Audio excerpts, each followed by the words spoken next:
联合国维和部队总司令部特别通讯站。是啊，没错，就是我的。大频道人大吉。那10多年前风靡全球的美剧《越狱》当中啊，男主 Michael Scofield 为了解救狱中的哥哥，从最开始谋划到最终实施越狱计划，这每个环节丝丝入扣，展现出了超高的智商。那同样是要把人从监狱里解救出来，但是在遥远的东方，这种事情那何必大费周章啊？今天的故事里，这两个大聪明可以说从个人气质、心理素质、计划和临场应变能力完爆 Michael。因为他们的身份背景实在太硬了。那联合国具体是怎么回事呢？今天我们就回顾这一起荒诞的解救计划，再把时间拉回到2014年。2014年5月17日下午4点半，湖南省的岳阳监狱突然有2位贵客造访，两人全都50多岁。打眼一看呢，两人官气十足，很有派头，点名要见这里的最高长官，并且直接就叫出了监区长的名字。所以严管监区的监区长就决定接见一下这2位大佬。他们进屋之后直接是反客为主主动坐到了椅子上，翘起2郎腿提出了一个要求，让人大吃一惊。他们说自己是按照上级要求来监狱提走一名叫林国昌的囚犯。狱警看这2人气势威严说话也是吆五喝六的，一时间就感觉很迷惑。但是监狱提人是有很严格的流程而且也需要相关的证件和手续所以就要求查看一下对方的证件。结果高个子的男性非常的豪横，说我们是保密单位，就不能随便暴露身份信息。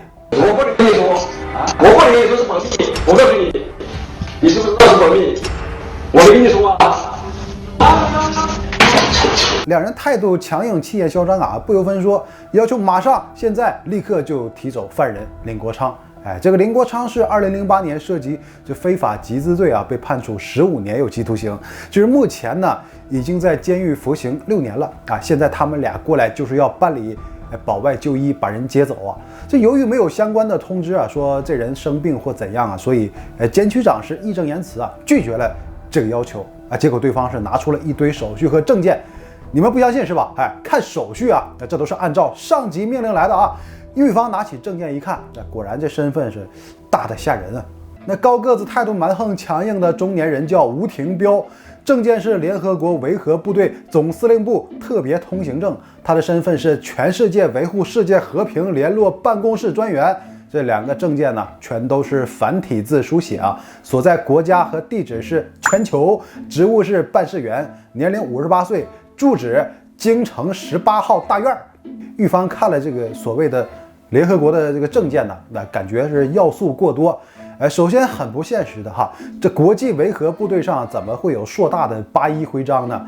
联合国的证件签发人是一个中文的连笔签名，然后如果是服务全球的话，不可能没有英文这个联合国官员的身份就非常可疑。而且从这2个人的扮相和语言上来看呢，怎么都不像是官员，反而像是农民。联合国维和部队总司令部特别通讯站。是啊，没错，就是我的。他是什么人他是我的兄弟。证件没带证件，他是没带的一个证件漏洞百出，一个干脆就没带证件然后2人还以兄弟相称哪个官员出来办事儿能说兄弟俩字所以狱方就扣下了这些证件同时和当地警方取得联系。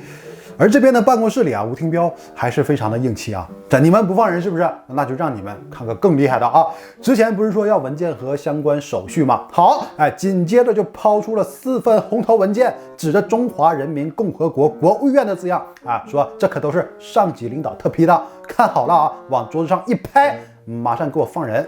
这4种红头文件分别是请求将林国昌保外救回家，依赡养慈母体弱多病的申请的报告的回复。第2份就是最高人民法院、公安部、司法部联合下发的一个罪犯保外就医的一个执行办法。第3份是中华人民共和国老年人权益保护法。第4份是中华人民共和国环境保护法。那同时还拿出了一份关于林国昌保外就医的一个报告上面盖着村委会的大红章。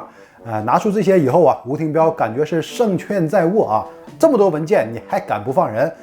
结果狱警啊看到这些以后呢，都感觉很好笑啊，但也都忍住了，因为首先请求将林国昌保外救回家这个文件，从专业术语上来说，是完全错误的啊，根本就没有保外救回家这个说法哈，这个函头写的就非常不严谨，或许啊根本就是不懂瞎写的。除了把保外就医写成保外救回家，内容还有错别字，第8监区写成了第8监区，然后啊还有其他让人看不懂的地方啊，比如中华人民共和国环境保护法啊，你联合国官员过来提人和环境保护法有什么关系啊？然后老年人权益保护法和服刑期的林国昌也没有关系啊！狱方是很想知道啊这些文件的用意是什么啊，就问了一下吴廷彪，结果吴廷彪还是很傲慢呢，保密啊！最后你们就知道了，那个证件都是假的吧？哎，假不假现在不能说，是不是假的？不是啊，不是假的。美国神仙你们都敢扣，美国人你都敢扣，你们好打的话，告诉你们，最后我就留下来以后就变成麻烦。监狱方面当然是早就确定了吴廷彪和他兄弟2人就是骗子，将计就计，就想看到最后他们还能搞出什么新东西。而且此时的办公室啊，外面已经是被狱方的人给包围了。这2个人很显然是被这种阵势啊给影响到啊。期间一直不怎么说话的矮个子更是显得萎靡不振。吴廷彪啊，先是有些焦虑，但是很快啊他又镇定下来了。这气氛变得越来越压抑啊，随着时间的流逝也变得有些尴尬。他意识到监狱方面在有意拖延时间啊，等待警方到现场，所以他开始有些激动了啊！再放一个大招，亮出了护身符。为了证明自己身份非同一般呢，竟然拿出了和领导人的合影。但是打眼一看，这照片就是后期合成的，而且拼接的痕迹很明显啊！在过程中还反复说啊，我可是有上级领导电话啊，嘴里一直念叨你们不要后悔啊，不要后悔。很快，岳阳市当地警方就赶到了现场啊，开始依法对吴廷彪和他兄弟的身份进行盘查。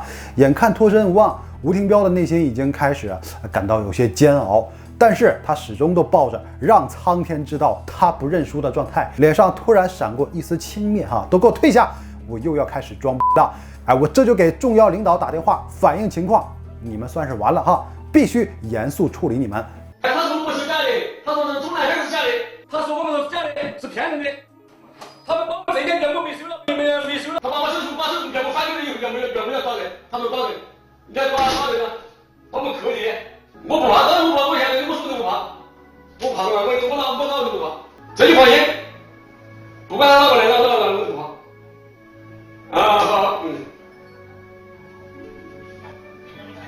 我觉得。这如此强硬的态度，这电话究竟是打给哪个领导呢？把手机拿过来查看一下通话记录，联系过的一共有3个号码，一个是广州的，一个重庆的，还有一个是他们本地的号码就试着让他解释一下。这结果吴廷彪又开始气急败坏。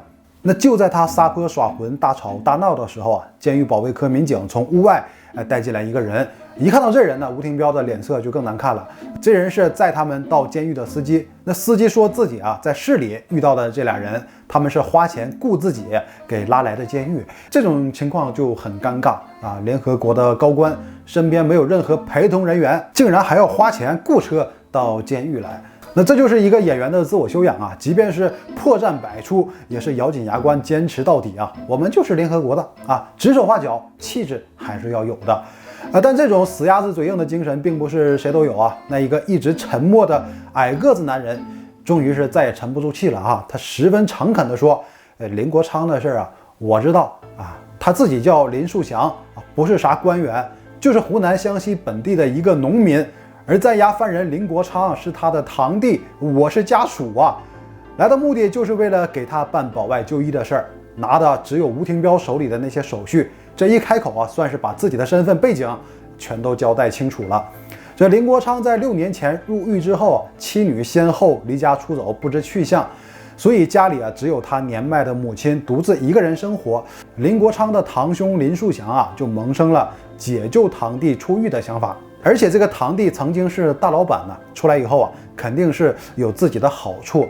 吴廷彪是我们本地的熟人自己请他来帮忙给堂弟保外救回家。那至于吴廷彪具体是干什么的不知道，他拿出来的证件是真是假自己也不知道啊，可是原本以为来了就能把人接走啊，不曾想场面是自己完全没有预料到的。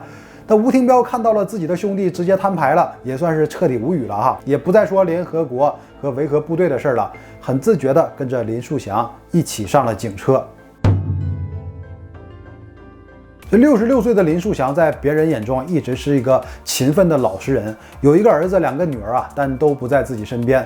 自己的堂弟林国昌进去之后，堂弟的母亲一个人生活啊，就感觉就有没有一种可能啊，让堂弟早点被放出来啊？没事就研究这个问题。就他和吴廷彪是生活在同一个镇上啊，跟警方是这么交代的：吴廷彪在当地那可是个能人啊，大手子。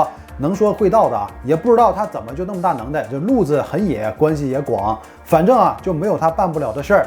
对吴廷彪啊是很信服的，所以这个事儿啊就想请他帮个忙。去镇上赶集的时候，就偶然碰到了这个吴廷彪，把解救堂弟的事儿和对方一说，结果没想到对方是大嘴一撇啊，问题不大，就一口答应了。他为了让林树祥相信自己的实力，就亮出了自己联合国的证件。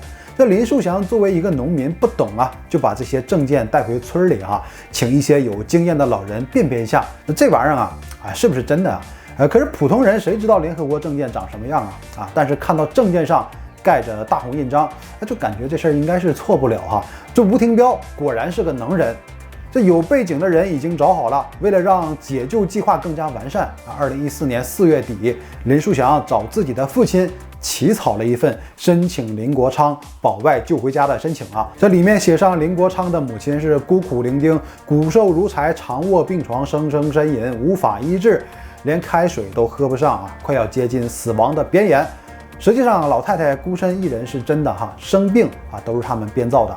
然后林树祥又去给申请加盖了村委会的公章啊，感觉这样应该就是合情又合法哈，林国昌应该是可以出来的。然后把申请交给了有联合国背景的吴廷彪，那在他的逻辑中啊，有上级领导的属性加持，又拿着村委会盖章的申请文件，你监狱还有什么不放人的理由啊？这个虽然吴廷彪是愿意挺身而出帮他摆事儿，但也提出啊，事成之后要给自己一大笔好处费，60万。面对这种要求，林树祥和对方说啊，这个身为大老板的堂弟啊，应该是有这个实力的，就答应了。之后2个人简单的商议了一下对策，就在2014年5月17日啊，穿上了一身帅气的西装，充满信心的走进了岳阳市监狱，由此啊才有了这场闹剧。这当天晚上，2人被移交给了警方。经过调查以后发现呢，2人确实都是农民，没有过任何犯罪前科。那最终警方是以招摇撞骗对吴廷彪和林树祥分别处以10天和6天行政拘留。但所有人都有疑问呢，这吴廷彪的联合国证件到底是哪儿来的？联合国就是联合国给的。我们上面不是写的有吗？是联合国维和部的总司令嘛，总司令部嘛，是不是？我也不隐瞒。这是什么时候给你的1年多了。谁给的？具体到底谁？不知道是谁给的，他给了就走了，我也没拿一分钱给他。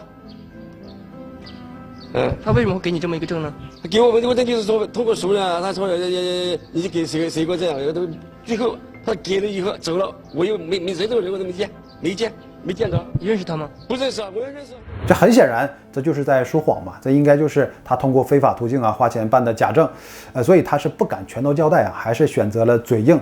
这2个老汉大闹监狱的一系列荒唐举动啊，那可以说他们完全就是法盲，无知者无畏啊。而吴廷彪纯纯的就是为了60万元的巨额报酬啊，他在同乡人的眼中始终都是好吃懒做的典型，这从来不愿意做苦力工作，但是却又很要面子啊。家里都是靠着老婆，这每月2000元的工资维持生活，可是在外面却一直营造自己百事通的形象啊！不管你说什么事儿啊，我都知道，没有不懂的事情啊。但现实啊，手头拮据的情况是真实存在的。因为自己没有一点积蓄啊，所以老母亲去世的时候，他们兄弟3人凑钱安葬，自己啊竟然都拿不出钱。所以这个事情让他一直感到很没面子，或许啊由此越发想要捞偏门赚快钱，好赶紧挽回自己啊在家族里的形象。终于是赶上这样一个能捞到60万元报酬的机会，早前办好的假证呢，终于能派上用场了。那其实他不知道啊，林树祥的计划只是这口头答应他而已。按照他的想法啊，自己到现场以后嘛，只作为一个陪同的角色，不乱说话，一切事宜交给这个吴廷彪。如果说真的能把人提出来的话，关于报酬啊，你也别说60万，我也别说1分不给，是吧？我就给你200块钱，就算是辛苦费了啊！大家就是通过这个事情呢，交个朋友。所以这个事件当中啊，小丑只有吴廷彪一个人。这林树祥被拘留了6天以后就释放回家了，那吴廷彪还要多待几天呢？就这，他还嘴硬说自己不后悔。不后悔，不后悔，一点都不后悔。怎么样？不后悔就是我尽量会怎么会？没达到你的目的，我没达目的，没达目的，是不是？我会怎么会啊？不应该后悔，自己做自己就应该承受。这无论怎样啊，一再强调自己不懂法啊，但是法律不会因为你不懂法而网开一面呐。不懂法也根本就不是违法犯罪的理由。他最后一句话这说的还是很到位啊，自己做的只能是自己去承受。那好了，这就是本期的所有能到最后不要脸的大结局，我谢谢你了，拜拜。关于报酬啊，你也别说60万，我也别说1分不给啊，我就给你200块钱，就算是辛苦费了啊！大家就是通过这个事情交个朋友。所以里外啊，这个事件当中啊，这个小丑啊，只有吴廷彪。你也别说60万，是吧？我也别说1分不给，我就给你200块钱，就算是。如果说真的能把人提出来的话，关于报酬啊，你也别说60万，是吧？我也别说1分不给，你也别说60万，我也别说1分不给，我就给你200块钱。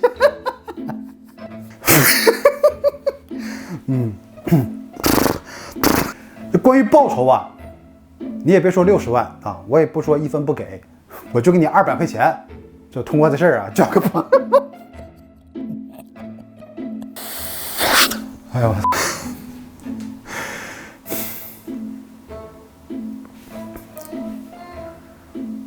通过吧。